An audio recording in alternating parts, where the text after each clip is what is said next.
ನಮಸ್ಕಾರ ಸ್ನೇಹಿತರೆ, ನಮ್ಮನೆ ರುಚಿಗೆ ನಿಮಗೆಲ್ಲರಿಗೂ ಸ್ವಾಗತ. ಅವರೆಕಾಳು ಸೀಸನ್ ಅಂದರೆ ಎಲ್ಲರ ಮನೆಯಲ್ಲೂ ಅವರೆಕಾಳನ್ನು ಬಳಸಿ ಬಗೆ ಬಗೆ ಡಿಶ್ಗಳನ್ನು ಮಾಡ್ತಾ ಇರ್ತಾರೆ. ಅದರಲ್ಲೂ ಈ ರೀತಿ ಹಿದಕಿದ ಅವರೆಕಾಳನ್ನು ಎಣ್ಣೆಯಲ್ಲಿ ಕರೆದಿಟ್ಕೊಳ್ಳೋದು ಸಾಮಾನ್ಯ. ಇದನ್ನು ಸಂಜೆ ಸಮಯದಲ್ಲಿ ಕಾಫಿ ಟೀ ಜೊತೆ ತಿನ್ನೋಕ್ಕೆ ತುಂಬ ಚೆನ್ನಾಗಿರುತ್ತೆ. ನಾವಂತೂ ಇದನ್ನು ಅವರೆಕಾಳು ಖಾರ ಅಂತೀವಿ ಅಥವಾ ಕರೆದಿರೋ ಅವರೆಕಾಳು ಅಂತೀವಿ. ಈಗೆಲ್ಲ ಇದನ್ನು ಅವರೆಕಾಳು ಮಿಕ್ಸ್ಚರ್ ಅಂತಲೂ ಸಹ ಕರೀತಾರೆ. ಹೆಸರು ಏನೇ ಇರಲಿ, ಎಲ್ಲರಿಗೂ ತುಂಬ ಇಷ್ಟ ಆಗುವಂಥ ರೆಸಿಪಿ ಇದು. ನೀವು ಖಂಡಿತ ಈ ರೀತಿ ಒಂದ್ಸಲ ಟ್ರೈ ಮಾಡಿ ನೋಡಿ, ನಿಮ್ಮನೆಯಲ್ಲೂ ಖಂಡಿತ ಎಲ್ಲರಿಗೂ ಇಷ್ಟ ಆಗುತ್ತೆ. ನನ್ನ ವಿಡಿಯೋ ಮೊದಲೇ ಬಾರಿ ನೋಡ್ತಾ ಇದ್ದರೆ ಈಗಲೇ ಸಬ್ಸ್ಕ್ರೈಬ್ ಮಾಡ್ಕೊಳ್ಳಿ. ಮುಂದಿನ ವಿಡಿಯೋನ ತಕ್ಷಣ ನೋಡೋದಕ್ಕೆ ಬೆಲ್ ಐಕಾನ್ ಕ್ಲಿಕ್ ಮಾಡೋದು ಮಾತ್ರ ಮರಿಬೇಡಿ. ಅವರೆಕಾಳು ಖಾರ ಹೇಗೆ ಮಾಡೋದು ಅಂತ ನೋಡೋಣ. ಮೊದಲು ಇದಕ್ಕೆ ಅವರೆಕಾಳನ್ನು ಚಿಲುಕಿಸಿ ಇಟ್ಕೋಬೇಕು. ನಾನಿಲ್ಲಿ 3 kg ಅವರೆಕಾಳನ್ನು ಬಿಡಿಸಿ ಅದರಲ್ಲಿ ಬಂದಿದ್ದ ದಪ್ಪ ಕಾಳನ್ನು ಮಾತ್ರ ನೀರಲ್ಲಿ ನೆನೆಸಿ ಚಿಲುಕಿಸಿ ಇಟ್ಕೊಂಡಿದ್ದೀನಿ. ಇದು ಸುಮಾರಾಗಿ ಒಂದು ದೊಡ್ಡ ಬೌಲಷ್ಟಿದೆ. ಈಗ ಇದನ್ನು ಬಿಸಿ ಎಣ್ಣೆಗೆ ಹಾಕ್ಕೊಂಡು ಕರ್ಕೊಳ್ಳೋಣ. ಬಿಸಿ ಎಣ್ಣೆಗೆ ಸ್ವಲ್ಪನೇ ಅವರೆಕಾಳನ್ನು ಹಾಕ್ಕೊಂಡು ಲೋ ಟು ಮೀಡಿಯಮ್ ಫ್ಲೇಮ್ ಮಧ್ಯೆ ಇಟ್ಕೊಂಡು ಇದನ್ನು ನೀಟಾಗಿ ಕರ್ಕೊಳ್ಳೋಣ. ಅವರೆಕಾಳನ್ನು ಬಿಸಿ ಎಣ್ಣೆಗೆ ಹಾಕಿದ ತಕ್ಷಣ ಇದನ್ನು ಕೆತ್ಕೋದು ಬೇಡ. ಇದೊಂದು ಸ್ವಲ್ಪ 1 ನಿಮಿಷ ಹಾಗೆ ಬಿಟ್ಬಿಡೋಣ. ಇದೊಂದು ಸ್ವಲ್ಪ ಬೆಂದ ಮೇಲೆ ಈ ರೀತಿ ಇದನ್ನು ಕೆದಕ್ತಾ ಇದು ಚೆನ್ನಾಗಿ ಗೋಲ್ಡನ್ ಕಲರ್ ಬರೋವರೆಗೂ ಹಾಗೆಯೇ ಚೆನ್ನಾಗಿ ಗರಿ ಆಗೋ ಹಾಗೆ ಇದನ್ನು ಫ್ರೈ ಮಾಡ್ಕೊಳ್ಳೋಣ. ಇದೆಲ್ಲವೂ ಚೆನ್ನಾಗಿ ಬೆಂದ ಮೇಲೆ ಗರಿ ಆದಾಗ ನೊರೆ ಪೂರ್ತಿಯಾಗಿ ಕಮ್ಮಿ ಅನಿಸುತ್ತೆ. ಹಾಗೆಯೇ ಅವರೆಕಾಳೆಲ್ಲವೂ ಮೇಲೆ ತೇಲ್ತಾ ಬರುತ್ತೆ. ಆಗ ಇದು ಚೆನ್ನಾಗಿ ಬೆಂದಿದೆ ಅಂತ ಅರ್ಥ. ಈಗ ಇದನ್ನು ಬಿಸಿ ಎಣ್ಣೆಯಿಂದ ತೆಕ್ಕೊಂಡು ಒಂದು ಕಣ್ಣು ಪಾತ್ರೆಗೋ ಅಥವಾ ಪ್ಲೇಟ್ಗೋ ಹಾಕ್ಕೊಳ್ಳೋಣ. ಇದೇ ರೀತಿ ಉಳಿದಿರೋ ಅವರೆಕಾಳನ್ನು ಸಹ ಸ್ವಲ್ಪನೇ ಹಾಕ್ಕೊಂಡು ಬ್ಯಾಚಸ್ಸಲ್ಲಿ ಅವರೆಕಾಳನ್ನು ನೀಟಾಗಿ ಕರ್ಕೊಳ್ಳೋಣ. ಅವರೆಕಾಳನ್ನು ಕರಿಯೋದಕ್ಕೆ ಮುಂಚೆ ಚಿಲುಕಿಸಿರೋ ಅವರೆಕಾಳಲ್ಲಿ ತುಂಬ ನೀರಿರುತ್ತೆ. ಅದರಿಂದಾಗಿ ಇದನ್ನು ಒಂದು ಬಟ್ಟೆ ಮೇಲೆ ಚೆನ್ನಾಗಿ ಹರಡಬೇಕು. ಬಟ್ಟೆ ಮೇಲೆ ಹರಡ್ಬಿಟ್ಟು ಎಕ್ಸ್ಟ್ರಾ ನೀರಿನ ಅಂಶ ಎಲ್ಲವನ್ನೂ ಚೆನ್ನಾಗಿ ಒರೆಸಿ ಆಮೇಲೆ ಇದನ್ನು ಕರಿಬೇಕು.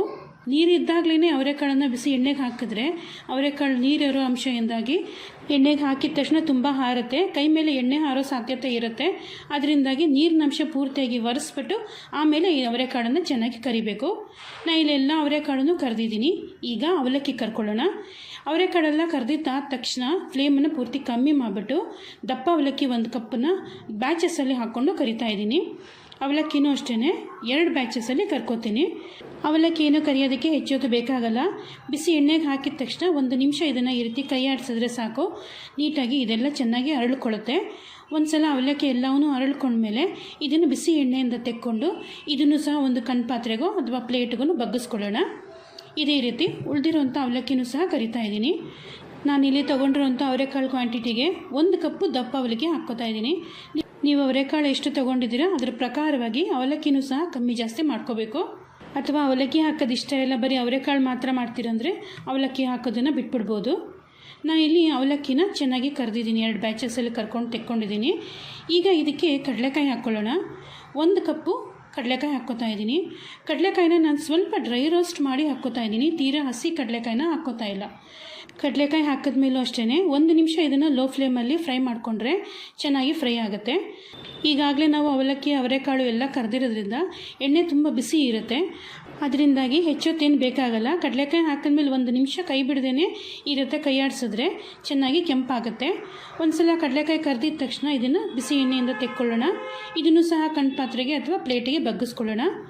ಇದೇ ರೀತಿ ಉಳಿದಿರುವಂಥ ಕಡಲೆಕಾಯಿನೂ ಸಹ 1 ನಿಮಿಷ ಫ್ರೈ ಮಾಡಿ ತೆಕ್ಕೊಳ್ಳೋಣ. ಈಗ ಇದಕ್ಕೆ ಹುರ್ಗಡ್ಲೆ ಹಾಕ್ಕೊಂಡು ಫ್ರೈ ಮಾಡ್ಕೊಳ್ಳೋಣ. ನಾನಿಲ್ಲಿ 3/4 ಕಪ್ಪು ಹುರ್ಗಡ್ಲೆ ಹಾಕ್ಕೋತಾ ಇದ್ದೀನಿ. ಹುರ್ಗಡ್ಲೆನೂ ಅಷ್ಟೇ ಲೋ ಫ್ಲೇಮಲ್ಲಿ 1 ನಿಮಿಷ ಕೈ ಬಿಡದೇನೆ ಕೆದಕಿದ್ರೆ ಸಾಕು.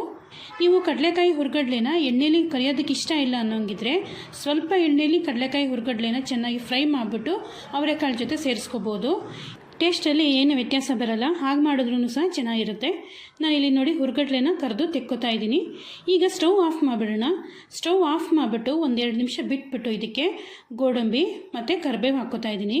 ನಾನು ಇಲ್ಲಿ 1 ಹಿಡಿ ಗೋಡಂಬಿ 1 ಹಿಡಿ ಕರಿಬೇವನ್ನ ಚೆನ್ನಾಗಿ ತೊಳೆದು ಹಾಕ್ಕೋತಾ ಇದ್ದೀನಿ. ಕರಿಬೇವೂ ಅಷ್ಟೇ ಸ್ವಲ್ಪ ಬಟ್ಟೆನಲ್ಲಿ ಚೆನ್ನಾಗಿ ಒರೆಸಿ ಹಾಕ್ಕೊಂಡಿದ್ದೀನಿ. ಇದೆರಡು ಹಾಕಿದ್ಮೇಲೆ ಇದನ್ನು ಸಹ 1 ನಿಮಿಷ ಬಿಸಿ ಎಣ್ಣೆಯಲ್ಲಿ ಫ್ರೈ ಮಾಡ್ಕೊಳ್ಳೋಣ. ಇದನ್ನೇ ಫ್ಲೇಮ್ ಆನಲ್ಲಿ ಇಟ್ಕೊಂಡು ಫ್ರೈ ಮಾಡೋ ಅಗತ್ಯ ಇಲ್ಲ. ಎಣ್ಣೆ ತುಂಬ ಬಿಸಿ ಇರುತ್ತೆ. ತುಂಬ ಬಿಸಿ ಇದ್ದಾಗ ಗೋಡಂಬಿ ಹಾಕಿದ ತಕ್ಷಣ ಕಪ್ಪಾಗೋಗುತ್ತೆ. ಅದರಿಂದಾಗಿ ನಾನು ಈ ರೀತಿ ಮಾಡ್ತೀನಿ. ಗೋಡಂಬಿನೂ ಚೆನ್ನಾಗಿ ಕರೆದಿದ್ದೀನಿ. ಕರಿಬೇವು ಚೆನ್ನಾಗಿ ಗರ್ಗರಿ ಆಗೋ ರೀತಿ ಕರ್ಕೊಂಡಿದ್ದೀನಿ. ಈಗ ಇದನ್ನು ಸಹ ಬಿಸಿ ಎಣ್ಣೆಯಿಂದ ತೆಕ್ಕೊಂಬಿಡೋಣ. ಈಗ ಎಲ್ಲವನ್ನೂ ಕರೆದಿದ್ದಾಗಿದೆ. ಎಲ್ಲವನ್ನೂ ಒಂದು ಬೌಲ್ಗೆ ಹಾಕ್ಕೊಳ್ಳೋಣ. ನಾನು ಇಲ್ಲಿ ಕರೆದಿರೋಂಥ ಅವರೆಕಾಳನ್ನು ಮೊದಲು ಹಾಕ್ಕೊಂಡಿದ್ದೀನಿ. ಕರ್ದಿರೋಂಥ ಅವಲಕ್ಕಿ, ಕಡಲೆಕಾಯಿ, ಹುರ್ಗಡ್ಲೆನ ಒಂದು ಬೌಲ್ಗೆ ಹಾಕಿಟ್ಕೊಂಡಿದ್ದೆ, ಅದನ್ನು ಸಹ ಬಗ್ಗಿಸ್ಕೊತಾ ಇದ್ದೀನಿ. ಕರೆದಿಟ್ಕೊಂಡಿರೋಂಥ ಗೋಡಂಬಿ ಮತ್ತು ಕರಿಬೇವನ್ನು ಸಹ ಸೇರಿಸ್ಕೊತಾ ಇದ್ದೀನಿ. ಇದೆಲ್ಲವನ್ನೂ ಹಾಕ್ಕೊಂಡ್ಮೇಲೆ ಇದಕ್ಕೆ ರುಚಿಗೆ ತಕ್ಕಷ್ಟು ಉಪ್ಪು ಹಾಕ್ಕೊಳ್ಳೋಣ. ನಾನಿಲ್ಲಿ ಒಂದು ಚಿಕ್ಕ ಚಮಚ ಉಪ್ಪು ಹಾಕ್ಕೊಂಡಿರ್ತೀನಿ.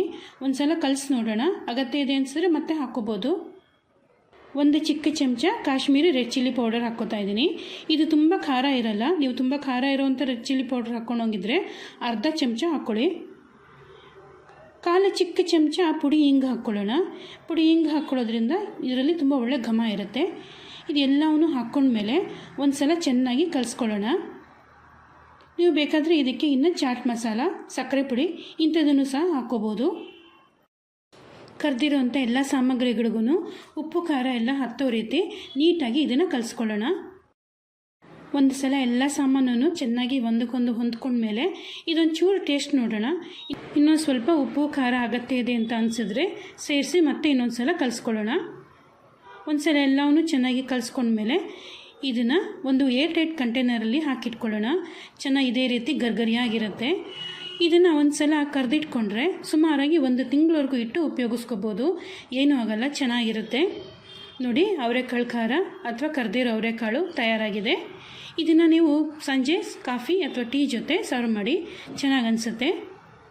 ನಾನೀಗಾಗಲೇ ಸಾಕಷ್ಟು ಕುರುಕುಲು ತಿಂಡಿ ರೆಸಿಪಿಗಳನ್ನು ತೋರಿಸಿದ್ದೀನಿ. ಚಕ್ಲಿ, ಕೋಡ್ಬಳೆ, ನಿಪ್ಪಟ್ಟು, ಮಿಕ್ಸ್ಚರು ಇಂಥ ರೆಸಿಪಿಗಳನ್ನು ತೋರಿಸಿದ್ದೀನಿ. ಹಾಗೆಯೇ ಅವರೆಕಾಳನ್ನು ಬಳಸಿ ಮಾಡುವಂಥ ಬಗೆಯ ಡಿಶ್ಗಳನ್ನು ಸಹ ತೋರಿಸಿದ್ದೀನಿ. ಇದಕ್ಕೆ ಬೇಳೆ ತೋರಿಸಿದ್ದೀನಿ, ಅವರೆಕಾಳು ಸಾರು, ತವ್ವೆ ಇಂಥ ರೆಸಿಪಿಗಳನ್ನು ತೋರಿಸಿದ್ದೀನಿ.